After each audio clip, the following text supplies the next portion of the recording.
Attention passionate and loyal Cleveland Browns fans. A true storm is shaking the AFC North, and what's happening right now could completely transform the Browns' ambitions on the road to the Super Bowl. We're talking about a monumental power shift, one that could leave one of our fiercest rivals stumbling for years. And you're hearing this here firsthand. Before we dive deep, if you're part of the Dog Pound, don't forget to subscribe to the channel and join this growing brotherhood. Let's reach 2,000 subscribers together.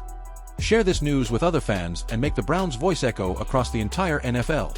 Now, hold tight, Browns Nation. My friend, if you think the loss to the Tennessee Titans was just another stumble, take a deep breath. Because what happened in that game, and especially after it, may be far more serious than it looks. We're talking about one play, one silence, and a message no one had the courage to say out loud. And yes, this involves Quinshon Judkins. Browns Nation, brace yourself. That moment in the game, the two-point conversion attempt. A game still alive. An offense that needed to respond. And what does the coaching staff decide to do? An overly creative, poorly disguised play, placing a rookie right at the center of the storm. The result? The Titans' defense read it like an open book. The play died before it even began. And the game basically ended right there. For some reason, Quinshon Judkins did not hand off the ball at a crucial moment last week. He isn't revealing why. The Browns' rookie running back refused to give any explanation for his inexplicable decision not to hand the ball to wide receiver Gage Larvadain on a failed two-point conversion attempt with 1:03 left on Sunday, a play that would have tied Cleveland's game against Tennessee. Harold Fannin Jr. joins Ozzie Newsome in the record books and continues to impress with his consistency and playmaking ability. "I don't want to get into the details of the play," Judkins said after Friday's practice, in his first comments since the failed attempt. "Like I said, man, we're just trying to do our job on offense, trying to make something happen." What happened last week became a defining moment in yet another disastrous season for the Browns, 3-10, who had rallied in the fourth quarter, led by quarterback Shedeur Sanders, to cut the deficit to 31-29 when Cleveland chose to attempt a two-point conversion for the second time. With Sanders off the field, the Browns went with a wildcat formation that had already been effective several times this season. After taking the direct snap, Judkins burst to the right and was supposed to pitch the ball to Larvadain, who was moving in the opposite direction.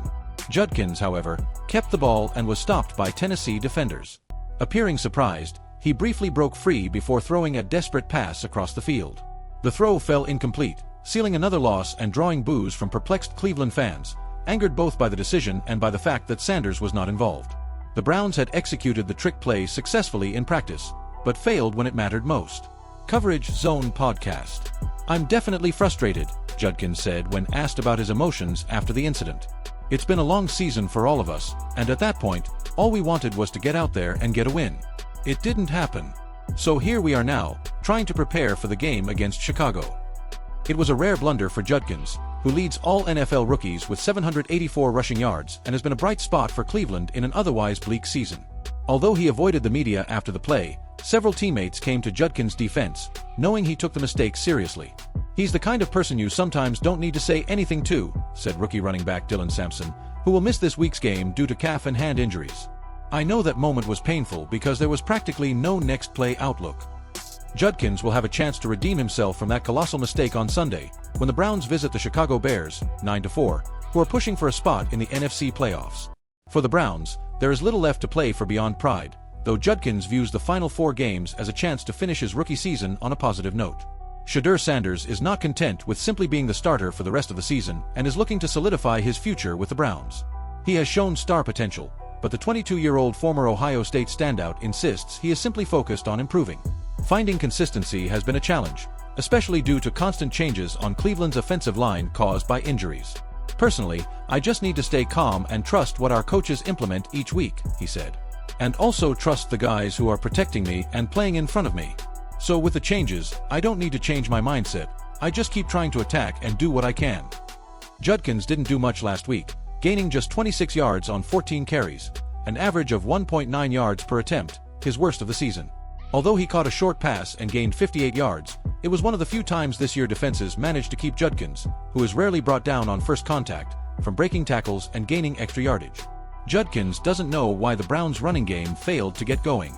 "I wish I could answer and say I knew," he said. "Unfortunately, I don't. It's the same thing I face every week, 8 or 9-man fronts. We just haven't been able to do anything against that." With sub-zero temperatures forecast for Sunday and the typical Chicago winds at Soldier Field, Judkins knows the Browns may need him to take on a heavier workload. The weather could be a factor. It won't affect Judkins' mindset, whether it's gaining 2 yards or scoring 2 points. "I just want to get out there and do my job," he said of his mentality. "It's going to be really cold, but like I said, I just want to be accountable and know my teammates can count on me to do my job." But what really stood out wasn't just the mistake on the field. It was after the game. When Quinshon Judkins was asked about the play, he shut down. No explanation. No details. No opinion. The classic locker room answer. And this is where it gets uncomfortable. Backhand index pointing right when a rookie avoids commenting on a decisive play. Is that maturity? Backhand index pointing right or fear of saying something that can't be said? Backhand index pointing right or worse, a sign that the problem wasn't actually his? Let's be honest, Browns fans. That play became a symbol of something bigger. Rushed decisions, a lack of offensive identity, and a coaching staff that's increasingly being questioned. It wasn't the first time. It won't be the last. Kevin Stefanski has already been criticized for questionable play calls in crucial moments. And when you start repeating mistakes, the locker room notices. The players notice. And most importantly, the rookies notice. Judkins was put in a no-win situation. No margin for error. No history in the league. With the pressure of saving an offense that was already sputtering. And when it went wrong, silence was the choice. But silence communicates too.